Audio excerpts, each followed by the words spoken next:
नमस्कार। मुद्दा तो है में आपका स्वागत है। आज मुद्दा है राहुल गांधी का एजेंडा, लेकिन हम बात करेंगे इस एजेंडे पर चलती कांग्रेस की। कांग्रेस के रायपुर में हो रहे अधिवेशन में राहुल गांधी की लाइन को आगे बढ़ाने का काम हुआ। पहले दिन अधिवेशन में हुए चिंतन और राष्ट्रीय अध्यक्ष मल्लिकार्जुन खड़गे के भाषण में वही सब पुरानी बातें थीं जो राहुल गांधी बार बार दोहराते रहे। खड़गे ने भी दोहराया, संविधान और लोकतंत्र खतरे में है, संवैधानिक संस्थाओं का दुरुपयोग हो रहा है, लेकिन पार्टी का एक और कदम अगली रणनीति का संकेत दे रहा है। कांग्रेस सभी वर्गों को साधने के लिए पार्टी के संविधान में बड़ा बदलाव करने जा रही है। इस पर सियासत भी शुरू हो गई है। बीजेपी ने पलटवार करते हुए कहा, कांग्रेस को देश के संविधान की नहीं, खुद की हालत पर चिंता करना चाहिए और देश का संविधान तो सही हाथों में है, लेकिन सवाल यह है क्या कांग्रेस का यह अधिवेशन उसके लिए मील का पत्थर साबित होगा और क्या पूरे विपक्ष को अपने छाते के नीचे लाने के लिए कोई ठोस रणनीति बना पाएगी कांग्रेस? ये जानने की कोशिश करेंगे, लेकिन पहले देखिए ये रिपोर्ट।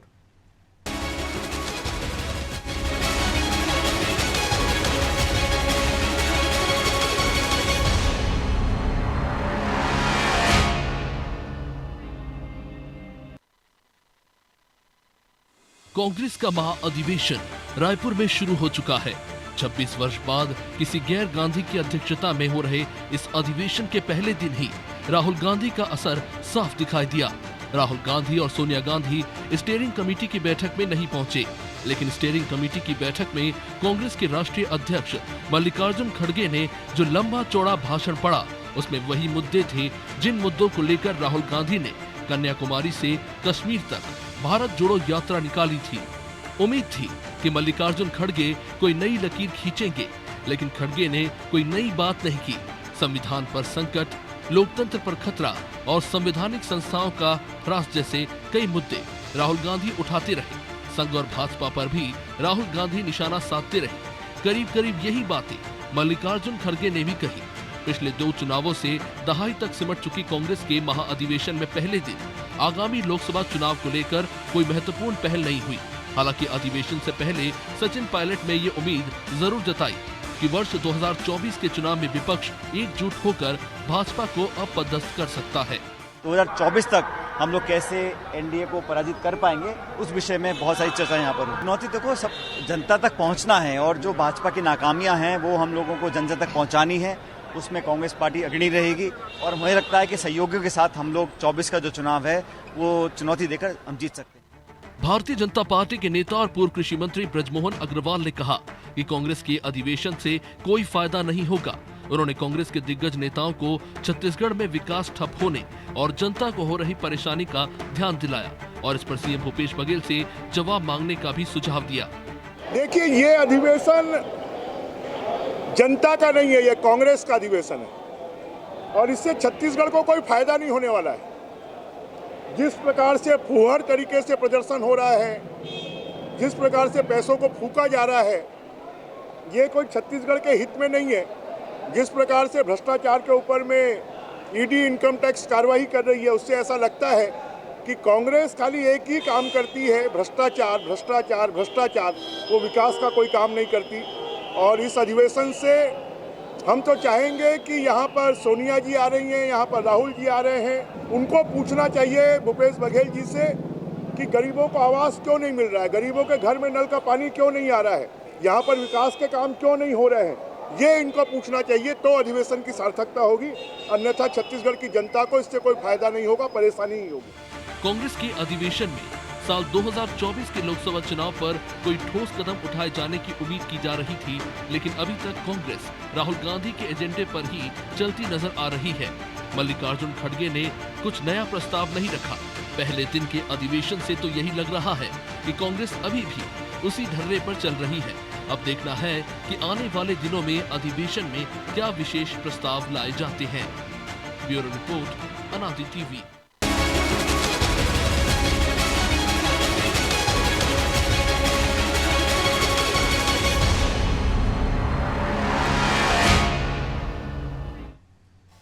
तो इस मुद्दे पर चर्चा के लिए हमारे साथ जुड़ गए हैं के.एस. चौहान, प्रवक्ता हैं बीजेपी के, जावेद खान, प्रवक्ता हैं कांग्रेस के, और हमारे सहयोगी मनोज वर्मा। आप दोनों मेहमानों का बहुत बहुत स्वागत है। चौहान साहब, शुरुआत आपसे ही करते हैं।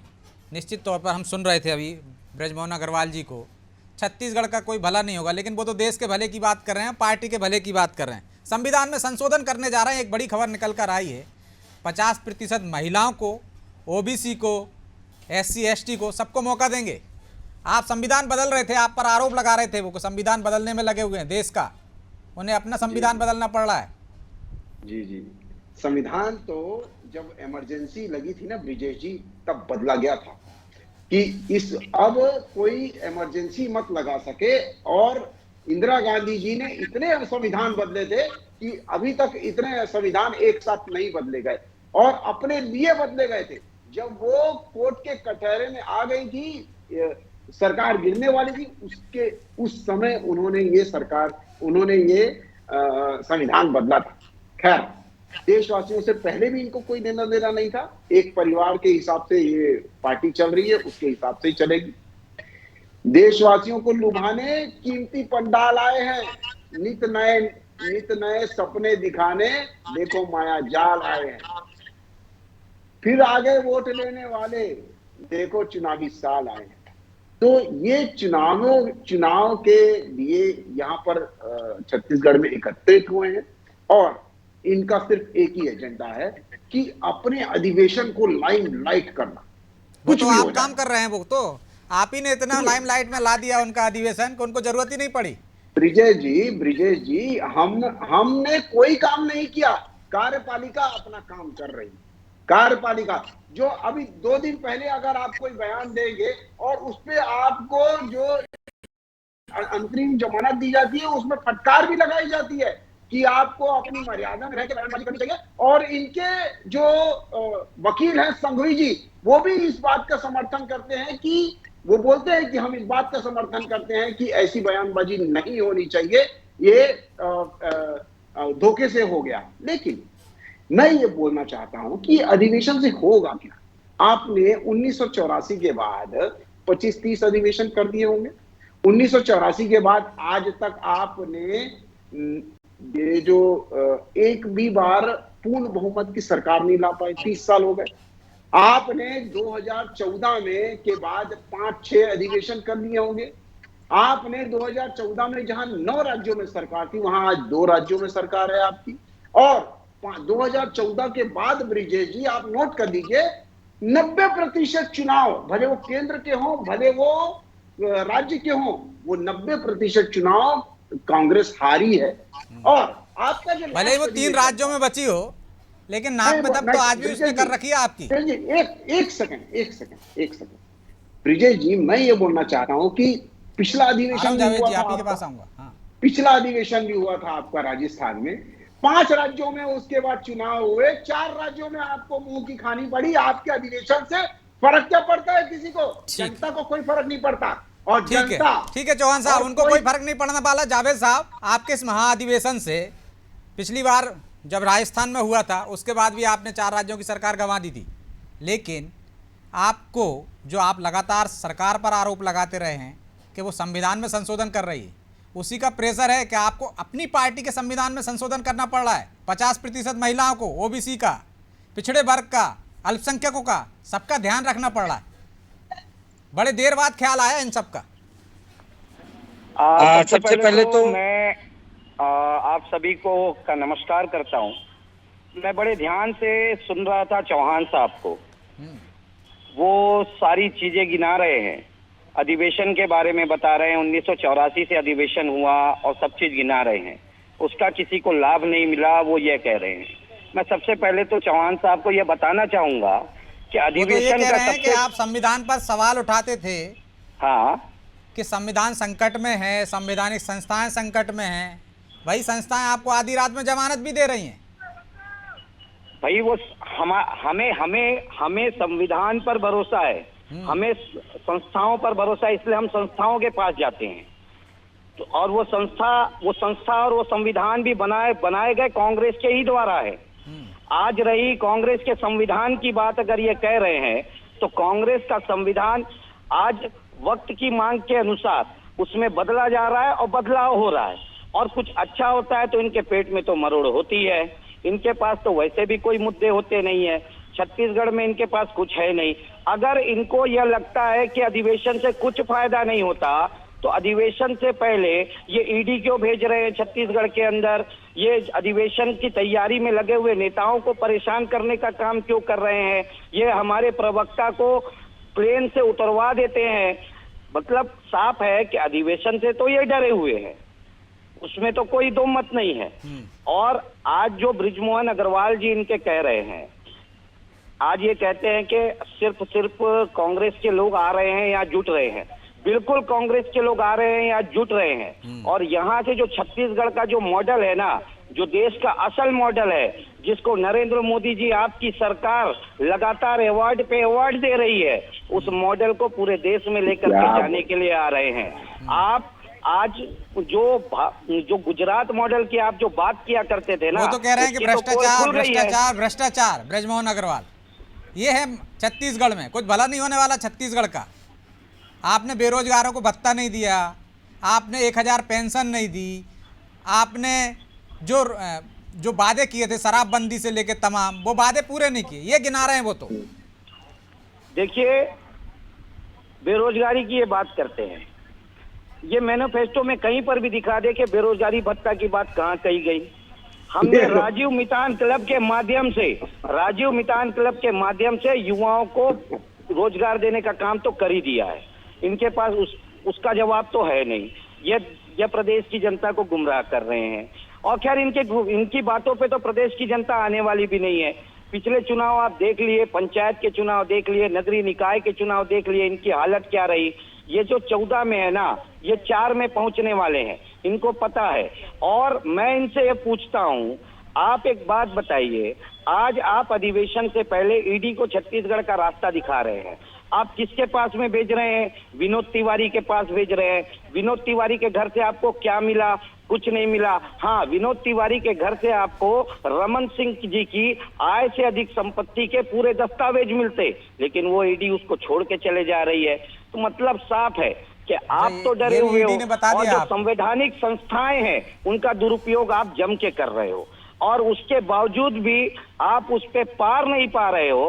तो उल जुलूल बयानबाजी करके, अच्छी बात है, आप बयानबाजी करते रहिए हमारे अधिवेशन। लेकिन ये नहीं बताया जावेद जी ने, आप 85वां अधिवेशन करने जा रहे हो, लेकिन अब आपको महिलाओं की याद आई, अब आपको ओबीसी की याद आई, अब आपको अल्पसंख्यकों की याद आई, जो संशोधन करना पड़ रहा है। 50% आरक्षण देने की बात की जा रही है, प्रतिनिधित्व देने की बात की जा रही है। देखिए, महिलाओं को पहले भी टिकटें मिलती रही हैं, संगठन में जगह मिलता रहा है, ओबीसी को भी टिकटें मिलती रही है, जगह मिलती रही है। ये कोई नई चीज तो है नहीं कि एकदम से हम निकाल करके नया कुछ लेकर के आ रहे हैं। हाँ, हमने एक नया कुछ नहीं, लिमिट बनाने का काम जरूर हम कर रहे हैं कि इसमें युवा 50 वर्ष के क्रम के आयु के युवा को स्थान मिले 50%। तो भाई समय समय पर पार्टी में, संगठन में बदलाव होते हैं। आप इस चीज को अधिवेशन से अगर जोड़ रहे हैं तो मैं एक चीज बताना चाहता हूँ, ये वही अधिवेशन है जो 1985 से चालू हुआ। ये कांग्रेस का अधिवेशन आप कह रहे हैं, लेकिन ये कांग्रेस का अधिवेशन नहीं है, ये देश का अधिवेशन है। देश की रीति नीति तय होती है। लेकिन आप कह रहे हैं नया कुछ नहीं है जावेद जी। हम जयराम रमेश को सुन रहे हैं, वो कह रहे हैं बड़ा संशोधन करने वाले हैं संविधान में। नीति तय करें, जो LIC कितना शेयर खरीदेगी ये तय जावेद जी, आप कह रहे हैं कि कोई नया कुछ नहीं करने वाले हैं, आप सुनिश्चित करने वाले हैं। जयराम रमेश जी तो कह रहे थे बड़ा बदलाव करने वाले हैं, युवाओं को 50%, महिलाओं को सबका एक आरक्षण सुनिश्चित करने वाले हैं, उनकी जगह प्रतिनिधित्व सुनिश्चित करने वाले हैं। और आप कह रहे हैं नया कुछ नहीं है, पहले से ही देते आ रहे हैं। तो ये भी भ्रम फैलाने वाला ही हुआ ना। चीज है ना। देखिए, आज पार्टी में युवा, महिला सब बढ़ चढ़ करके हिस्सा ले रहे हैं। अगर बढ़ चढ़ करके हिस्सा ले रहे हैं तो उनका स्थान भी सुनिश्चित होना चाहिए। तो मनोज जी, पार्टी में तो सब बढ़ चढ़ कर हिस्सा ले रहे हैं, युवा भी, सिर्फ स्थान सुनिश्चित करने की बात कर रहे हैं। जावेद जी, क्या आपको लग रहा है कि ये बदलाव सिर्फ दिखाने के लिए है? पहले से प्रतिनिधित्व मिल रहा था कांग्रेस में, या इसके कुछ सियासी मायने हैं? देखिए ब्रजेश जी, जो भी अधिवेशन होता है हमने भी देखा, हमने पचमढ़ी अधिवेशन भी देखा है सोनिया गांधी की अध्यक्षता में, जिसके बाद एक लाइन तय की गई थी, और उसके बाद हमने देखा 10 साल के लिए कांग्रेस की सरकार भी बनी। ये जो अधिवेशन है, जाहिर सी बात है कि कोई भी रणनीति जब बनती है तो वो 2, 4, 10 बड़े लीडर बैठकर बनाते हैं। तो इसमें हम देखते हैं, जो बाकी जगह हम देखते हैं, चाहे वो प्रदेश का हो या राष्ट्रीय अधिवेशन की, पॉलिटिकल प्रस्ताव आते हैं, एक लाइन तय हो जाती है, जैसे उन्होंने कह दिया कि हम इतने प्रतिनिधित्व देंगे। लेकिन उसका फ़ायदा क्या होगा? क्या वो वाकई में आपके पास ऐसा संगठन है जो उस वर्ग को आपके साथ जोड़ ले? उत्तर प्रदेश में हमने देखा था कि बेटी हूँ लड़ सकती हूँ, लड़की हूँ लड़ सकती हूँ नारा दिया था, 2 सीटों पर कांग्रेस सिमट गई थी। सबसे महत्वपूर्ण बात यह है कि कांग्रेस कौन सी रणनीति में बढ़ेगी, कि पोस्ट पोल जो अपना अलायंस बनाती है वो, या pre poll alliance. Pre poll alliance के अपने खतरे हैं, क्योंकि पश्चिम बंगाल में क्या ममता बनर्जी साथ आएंगी, उत्तर प्रदेश में क्या अखिलेश साथ आएंगे, मायावती साथ आएंगी, बिहार में क्या आरजेडी और नीतीश कुमार साथ रहेंगे, महाराष्ट्र में क्या शिवसेना और जो शरद पवार साथ रहेंगे, ये तमाम सारी चीज़ें। तो उसके लिए कांग्रेस को 2024 में बहुत अच्छा प्रदर्शन करना पड़ेगा। और उसके पहले जो 9 राज्यों के चुनाव इसी साल में हैं, अगर कांग्रेस का परफॉर्मेंस कैसा है, अगर कांग्रेस का परफॉर्मेंस अच्छा रहेगा तो उसको नए गठबंधन सहयोगी मिल सकते हैं, और अगर अच्छा नहीं रहा तो फिर उसको गठबंधन के लिए सहयोगी तलाशना होंगे। तो फिर ऐसा हो सकता है जो बीजेपी के साथ हुआ, कि आप अगर नंबर 1 दल हो जाते हैं तो आपको बाद में बहुत सारे अलायंस आपको वास के साथ आ सकते हैं और आप सरकार बना सकते हैं। लेकिन जो अभी प्रतिनिधित्व की बात कांग्रेस कर रही है, तो सबसे बड़ी बात तो यही है कि युवाओं की अगर बात कर रहे हैं तो जो झगड़े छत्तीसगढ़ में हैं, जो झगड़े हमने देखे राजस्थान में हैं, जो जिस कारण मध्य प्रदेश में सरकार गई है, जो झगड़े हमने हिमाचल में मुख्यमंत्री बनने के लिए देखे, जो झगड़ा हमने पंजाब में देखा है, तो जब आप वहाँ युवाओं को नहीं लाएंगे जहाँ पे आपकी सरकारें हैं, तो आप मान लीजिए उत्तर प्रदेश में युवाओं को प्रतिनिधित्व दे दीजिए, तो उससे आपको फ़ायदा क्या होना है? आप छत्तीसगढ़ में दूसरे राज्यों के लोग लाते हैं और राज्यसभा में आप भेज देते हैं। आप उत्तर प्रदेश से जहाँ पे आपके लोकसभा का 1 सांसद है, 2 विधायक हैं, वहाँ 3 राज्यसभा के लोग आप दूसरे राज्यों से भेज सकते हैं। तो जाहिर सी बात है, अगर आपको नया गठबंधन लाने थे तो उन्हीं राज्यों में आपको प्रतिनिधित्व बढ़ाना चाहिए। आप देखिए बगल में कार्यक्रम चल रहा है, छत्तीसगढ़ के लिए एक मैसेज मध्य प्रदेश से जा रहा है कि कोल जनजाति को लेकर एक बड़ा सम्मेलन, सबरी सम्मेलन बीजेपी कर रही है। और गृह मंत्री कहते हैं कि कांग्रेस ने आदिवासियों को क्या दिया, हमने तो एक राष्ट्रपति दिया आदिवासी द्रौपदी मुर्मू। तो ये जो सारे सवाल हैं, क्या इस पर चर्चा होगी अधिवेशन में, कि केवल एक पॉलिटिकल रेजुलेशन की बात है या स्टीयरिंग कमेटी? जाहिर सी बात है कि अगर आप चुनाव नहीं करा रहे, मनोनयन करा रहे, और अगर आप चुनाव कराते तो हम देखते हैं कि झगड़ा बढ़ सकता था। बीजेपी में भी हमने देखा है कि मध्य प्रदेश में भी तो जावेद जी झगड़े से डर गए, मतलब आपको लगा कि यदि CWC के चुनाव कराए जाएंगे तो फिर झगड़ा हो जाएगा, G23 जैसा कोई संगठन न खड़ा हो जाए, विरोध शुरू ना हो जाए, इस वजह से आपने कहा कि अध्यक्ष ही तय कर लेंगे, उनको सर्वाधिकार दे दिए। और किस तरह से नेतृत्व देंगे आप?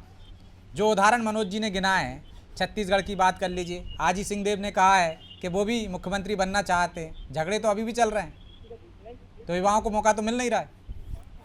देखिए, लोकतांत्रिक पार्टी है, हर किसी को अधिकार है अपनी पार्टी में अपनी बात रखने का। यहाँ पर कोई संघ तो चलाता नहीं है पार्टी को कि पीछे से आंख दिखा दे आदमी बात भी ना करे। तो हर कोई अपनी बात रखता है, हर कोई साथ भी रहता है। एक परिवार है, परिवार में हर किसी की इच्छा रहती है, वो अपनी इच्छा के अनुरूप अपनी बात रखता है। लेकिन जब तय होता है तो संगठन तय करता है और उसके अनुसार काम होता है। रहा दूसरा बात, अगर आप बोल रहे हैं कि राष्ट्रपति हमने दिया आदिवासी, तो यही तो अंतर है। कांग्रेस ने कभी जाति, कभी धर्म, इस तरह की राजनीति थोड़ी ना की कि बाद में उदाहरण देने के लिए कि हमने इसको लाया, हमने उसको प्रतिनिधित्व दिया। कांग्रेस ने भारतीयता की बात को लेकर के सरकार चलाई, जितने साल चलाई। आप क्यों बदल गए आप कि सबका प्रतिनिधित्व सुनिश्चित करेंगे? आप भी तो वही बात कर रहे हैं। जब खरगे जी को कमान सौंपी तो कहा गया था कि उन्होंने दूध बेचा है, वो दलित हैं। और पंजाब में भी जब बदलाव किया था तब भी यही कहा था कि चन्नी को बनाया, लोकसभा अध्यक्ष बनी थी मीरा कुमार, तब भी उदाहरण दिया गया था। बिहार में चुनाव में इसका जिक्र किया गया था बार बार। देखिए उदाहरण दिया गया, लेकिन हमने उसमें इस तरह से लेकर के आया हमने जो उसमें सर्वश्रेष्ठ हो। आज आप खड़गे आप करें तो सर्वश्रेष्ठ है, वो करें तो मतलब इसलिए आज वो स्थान पे है। तो आप क्या आप मुर्मू जी को सर्वश्रेष्ठ नहीं मानते हैं? इसका जवाब तो वो देंगे चौहान साहब कि वो करते हैं सर्वश्रेष्ठ लोगों के लिए जो सर्वश्रेष्ठ होंगे, और आप सिर्फ जातिगत वोट बैंक साधने के लिए इस तरह का उदाहरण पेश करते हैं, इस तरह की बात करते हैं। आप देखिए ना, प्रचार प्रसार तो उनका वही रहता है। आज प्रधानमंत्री जी जो पूरे देश के प्रधानमंत्री है, अगर वो ये किसी मंच से कह रहे हैं कि हमने आदिवासियों के लिए किया, तो केवल आदिवासी हैं क्या? देश में तो अन्य जाति, अन्य वर्ग, अन्य धर्म, अन्य समुदाय भी रहते हैं। ये रिजर्वेशन तो आप भी दे रहे हैं ना, ये कहकर कि ओबीसी को दे रहे हैं, SC ST को दे रहे हैं, महिलाओं को दे रहे हैं। माननीय प्रवक्ता जी, आप कंफ्यूज इतने ज्यादा हैं कि इससे हम झलक रहा है। देखिए चौहान जी, हम कंफ्यूज नहीं है। हम आपको सिर्फ आईना दिखा रहे हैं। हम आपको आपका आईना दिखा रहे हैं। आप जो करते हैं हम वो बता रहे हैं आपको। आईना वो हम सिर्फ आईना दिखा रहे हैं आपको। आप एक बात बताइए। आप आदिवासी राष्ट्रपति तो ले आए, लेकिन आदिवासी राष्ट्रपति की गरिमा को आपने कहाँ संभाल के रखा? नहीं बनना चाहिए। आप मेरे को यही बता दीजिए, बस यही बता दीजिए कि आदिवासी महिला को राष्ट्रपति बनना चाहिए कि नहीं बनना चाहिए? बिल्कुल बनना चाहिए, सभी को बनना चाहिए, हर भारतीय को बनना चाहिए, हर भारतीय को बनना चाहिए। पर लेकिन उस बनाने के बाद उस पद की गरिमा को भी रखने का काम आपको करना चाहिए कि नहीं करना चाहिए? तो जावेद साहब, उस पद की आपको गरिमा भी तो को कितना अपने रख रहे हैं बयानों आप ये में बताइए। गरिमा का ख्याल रखना चाहिए ना। आज आप छत्तीसगढ़ में राज्यपाल बनाते हैं। राज्यपाल राजभवन आपके भारतीय जनता पार्टी के कार्यालय से संचालित होता है। छत्तीसगढ़ के लोगों के हक को आप मार के बैठते हैं। जावेद जी, और उसके बाद में आप जावेद जी, राज्यपाल को ठीक है चौहान साहब, ठीक राज्यपाल ठीक है जावेद जी, गरिमा बनाए रखना चाहिए ना पद की। लेकिन उन्हीं राष्ट्रपति के लिए आपके नेता क्या बोलते हैं, प्रधानमंत्री के लिए आपके नेता क्या बोलते हैं? तो ये गरिमा बनाने का काम सिर्फ बीजेपी का ही है? आपका भी तो होना चाहिए, आपके नेताओं का भी होना चाहिए। इस बात में ब्रिजेश जी इनको फटकार चलिए, आज आप गरिमा की बात कर रहे हैं। आज आप पवन खेड़ा जी को बोल रहे हैं। आज आपने सुना होगा देश के प्रधानमंत्री जी ने कांग्रेस की अध्यक्षा को लेकर के किस तरह से मंच से बयान दिया था। उन पे उस समय उनके ऊपर में कोई धारा क्यों नहीं लगी? उनके लिए क्या कोई गरिमा का कोई उनके लिए दायरा नहीं है क्या? दायरा तो उनके लिए भी होता है, वो तो सर्वोच्च पद पे बैठे हुए हैं। दायरा तो सबके लिए है, लेकिन हमारे पास अभी समय नहीं है, इसलिए चर्चा को यहीं विराम देना होगा। आप तीनों मेहमानों का बहुत बहुत धन्यवाद। तो निश्चित तौर पर बयानों पर लगाम होना चाहिए, उनका एक दायरा होना चाहिए, गरिमा होना चाहिए, लेकिन ये एक तरफ से नहीं, दोनों तरफ से तोड़ी जाती है। लेकिन कांग्रेस का ये अधिवेशन उसके लिए क्या संजीवनी साबित होगा, उसमें क्या बदलाव करने जाएंगे, उससे उसकी अगली रणनीति कितनी कारगर होगी, ये देखने की बात होगी। फिलहाल मुद्दा तो है, मैं इतना ही। मुझे दीजिए इजाजत और आप देखते रहिए अनादि टीवी। नमस्कार।